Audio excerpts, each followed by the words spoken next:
Aminata Samaseku ye sanfɛ celu nanaba ye min bɔra Bamakɔ Mali la. Ale de ye KPA Ladies équipe ɲɛmayaw kɛ u ka sanfɛ celu ɲɔgɔndan matchiw senfɛ Mombasa yan. KPA ka farikolo ɲɛnajɛ kɛyɔrɔ kɔnɔna na. KPA ka musow ka équipe be Kenya foroba fanga ka cakɛda n'a be wele ko autorité portuaire parapublique ka mara de kɔnɔ. U be baara kɛ ni olu de tɔgɔ ye. U ka baara nunu jataw kɛra Collins Adel fɛ VOA ka kunnafoni dila. KPA ka musow ka sanfɛ celu kɛlaw ni u bɔɲango l'Amérique ka sanfɛ kalanso Université internationale USIU Kenya ye ɲɔgɔn ye bagolo siman kan waati minnu na n'a a taara fali KPA ka gagné sɔrɔli la ni kuru 68 ye 46 kan. Aminata ne a si be san 18 na ale kɔni nisɔndiyara kosɛbɛ ni gagné ninnu ye. Ne ye sanfɛ celu daminɛ kan si to san 12 la. N sugandira Mali équipe nationale fɛ kan to san 16 in na. N kɛra équipe nationale min ka capitaine ye k'a sɔrɔ n si ma san 16 yɛrɛ dafa ani sanfɛ celukɛlaw fɛnɛ minnu si be san 17 duguma ka équipe fɛnɛ ɲɛma ye. N ye sanfɛ celukɛlaw minnu si be san 16 duguma ka ɲɔgɔndan 10 Égypte jamana kan. O kɔfɛ Mali tɔgɔla n ye farafina sanfɛ celu kupu 10 ani duniya gun kan kupu fɛnɛ n y'o fɛnɛ tanni kɛ Espagne jamana kan. Sanfɛ celukɛla tɛ anw ka du kɔnɔ ne kelen de kɛra a ye. N balimakɛ kɔni bɛ ntolan tan.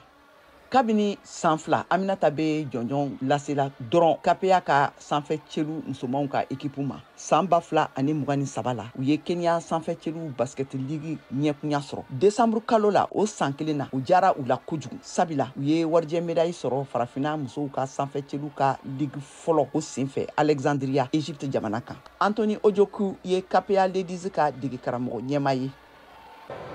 Ni Aminata san 2 ye ne ka équipe kɔnɔ. Ne ye a ye sanfɛ celu championnat junior de senfɛ Chine jamana kan. Ne kumana a ka entraîneur fɛ. An ye bɛnkanw sɔrɔ a ka taliko condition kan. A nana fara anw kan. San'an an ka taa zone 5 ka championnat tan Rwanda jamana kan. A ka baara ɲɛna kosɛbɛ sabila a ye an dɛmɛ kosɛbɛ an ka gagné sɔrɔ Rwanda. An taara fɛnɛ championnat d'Afrique féminin de la boule la Égypte. Ye fana an kɛra finaliste ye. Sanfɛ celu kɛla ɲuman don. Denmisɛnnin min don a bɛ mɔgɔkɔrɔba dɛgɛ nɔɔni. Jigi bɛ se ka da kan ka taa n'a ye yɔrɔ caman na.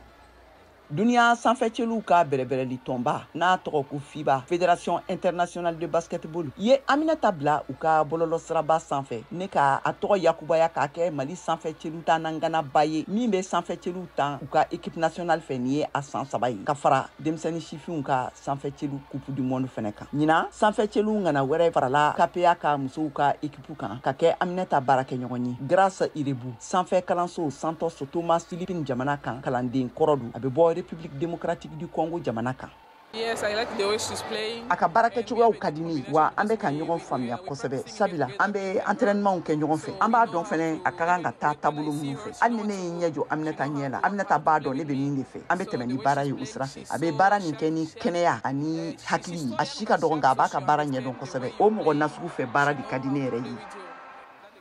Kamɛbaliya bɛ se ka kɛ gɛlɛyaba ye farikolo ɲɛnajɛkɛlaw fɛ. O de y'a to Aminata y'i sɔ gɛrɛ kosɛbɛ grâce la yaasa a bɛ se ka caman ɲɛfɔ a ye dugu la ani n'u bɛ sanfɛ celu fɛnɛ kɛnɛ kan. U sanfɛ celukɛla 2 ninnu ka sɔgɛrɛli ɲɔgɔn na tɛ tɛmɛ mɔgɔ si ɲɛ kan.